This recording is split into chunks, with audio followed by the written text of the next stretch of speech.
গুরুকে না মানলে কেউ স্বর্গে যেতে পারবো না, আমাদের ভগবান লাভ কারো হবে না, আগে গুরুকে মানতে হবে।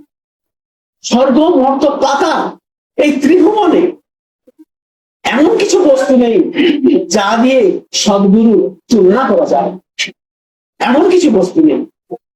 যদিও তর্কের খাতিরে আমরা স্পর্শমণির কথা বলতে পারি। স্পর্শমণি একটা মণি, যে মণির মধ্যে অদ্ভুত ক্ষমতা, সে লোহাকে স্পর্শ করে সোনা করে দিতে পারে। তাই পরশমণির সঙ্গে তুলনা করতে পারে। পরশমণি কি করে? লোহাকে সোনা করে। কিন্তু পরশমণি তার মধ্যে একটি পরশমণি করতে পারে না। সেখানে একজন সদ্গুরু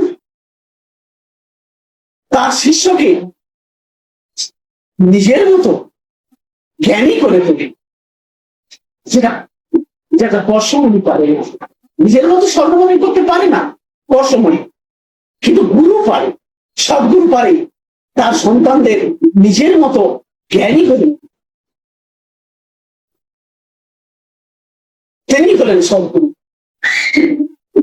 তাই হ্যাঁ, সদ্গুরু অতুলনীয়, অলৌকিক।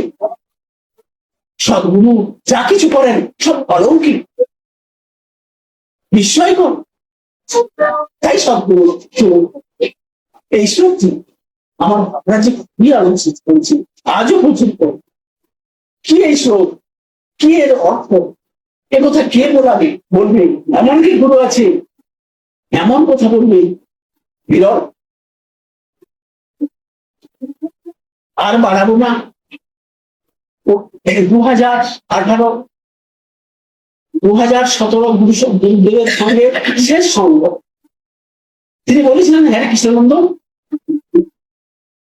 এতদিন ধরে তুই ক্রিয়া জানছিস, তবুও এলে বলিস আমাকে বলতে হবে।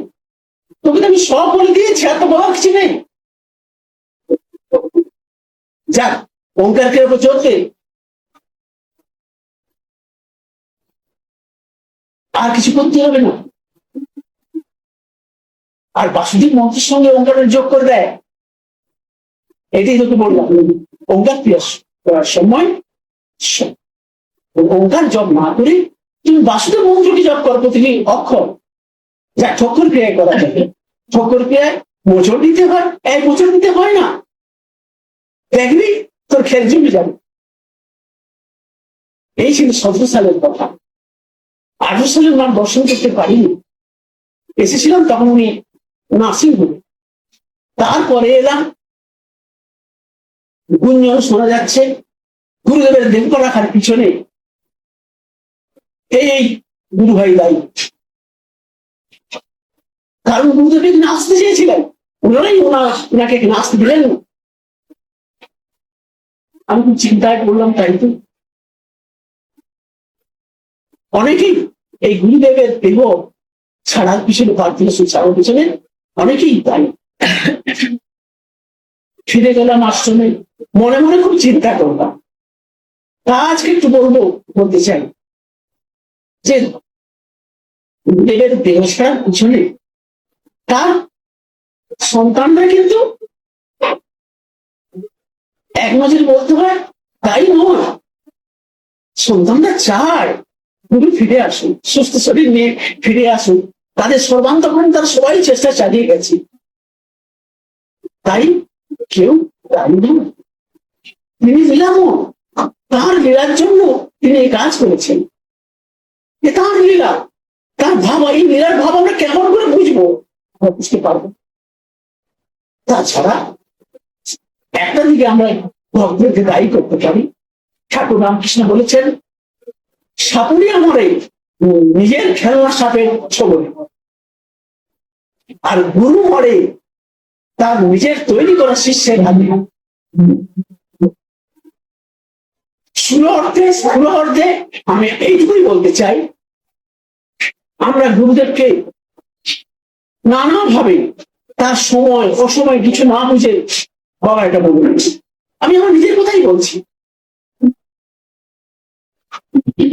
কখনো খেতে বসছে তখন শুরু করে দিয়েছি। এইভাবে দেখছি আমরা পরোক্ষভাবে আমরা কিন্তু গুরুকে অনেক কষ্ট দিচ্ছি। তিনি ভালোবাসার সমুদ্র, ভালোবাসার খাতিরে কাউকে দুঃখ দিতেন। তিনি দুঃখহারী ভগবান, অন্তরে ব্যথা পাচ্ছেন, কাউকে দেয়নি।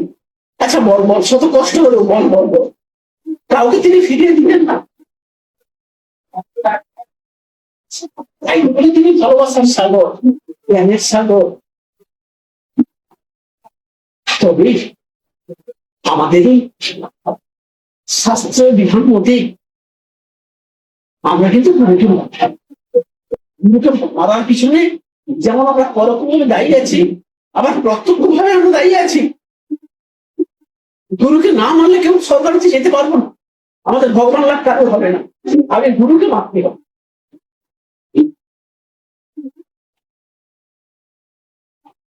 গুরুকে মানতেই হবে। বাবা তো নিজে লিখে রেখেছেন যোগ সাধন রহস্যে পঞ্চমুখার সাধনা। হ্যাঁ, গো ভজনে বড় পূর্ণ, স্ত্রী থাকিতে গৃহ শূন্য, গুরু মেরে স্বর্গবাস, আর গুরু বুঝলে সর্বনাশ। যোগ সাধন রহস্যে পঞ্চমুখার সাধনা সুন্দর করে লিখে গেছে। এর অর্থ হলো গো ভজনে বড়, গো অর্থে জিহা। তাই আমাদের প্রত্যেকটি ক্রিয়াবন্ধে একটা উল্লেখযোগ্য সাধনার কৌশল হলো খেচুড়ি। যে খেচুড়ি করতে পারেন না তাকে বারবার চেষ্টা করতে হবে কেমন করে খেচুড়ি করা যায়। কারণ ও ভোজন যে করতেই হবে, এর মতো পূর্ণ নেই। কারণ এই খেচুড়ি মুদ্রা আমরা অনেক উপলব্ধি করতে পারি, অনেক উপলব্ধি। শুধু যে অমৃত ভোজন করি তা নয়, অনেক অনেক উপলব্ধি আছে এই খেচুড়ির মধ্যে। আর স্ত্রীতে গৃহ সুখ, হ্যাঁ, আমাদের সংসার জীবন হবে, সে সংসার জীবন হবে সংযমে। তাই স্ত্রী থাকবে গৃহ সুখ, আর গুরু মেরে স্বর্গবাস। এটা খুব ইম্পর্টেন্ট পয়েন্ট। দেখুন বাবা আমাদের কতবারই বলেছেন শাস্ত্রের কথা, আত্মা বই গুরু নেই কহ, প্রাণ হবেই গুরু। তাই আমরা ক্রিয়া করলে, আমরা সাধনা করলে, আমাদের এই যে চঞ্চল শ্বাস প্রশ্বাস, এই হলো জীবাত্মা, এই হলো গুরু, একে মারতে হবে। আমরা ক্রিয়ার দ্বারা এই চঞ্চল শ্বাস প্রশ্বাসকে আমরা মেরে ফেলি। প্রতিটি হ্যাঁ টানা ছাড়া তুললাম, মারলাম, আছড়া, তখন এই প্রাণ, চঞ্চল প্রাণ তখন স্থির হতে বাধ্য, তখন সে মরে গেল। তখনই তো আমাদের খুব ভাব হয়। ওই প্রাণকে না মারলে কখনো ফুটবল হবে না। এই হলো গুরু, যে আমাদের শরীরে আত্মার রয়েছে, সেই গুরুকে মারতে হবে। তারপর থেকেই আমরা মারি,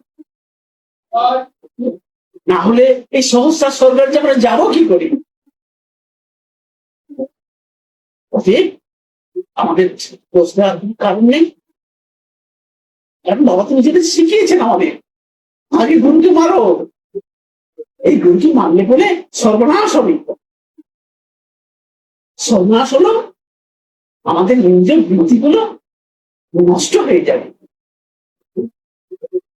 5টি জ্ঞান দিও, 5টি কর্মেন দিও, এই যে ইন্দ্রিয় বৃত্তি, এগুলোকে মেরে ফেলতে হবে। চঞ্চল শ্বাসকে মারা মানে এগুলোকে মারা। ব্যাস, আমি তখন স্বর্গসুখ ভোগ করছি। হলো, আর বাড়াবো না। ওম সহনাবতু সর্বভূতু সবিদ্যং করবাবহি তেজস্বিনা বধূ মা বিদ্বিষাবহি। ওম শান্তি শান্তি শান্তি।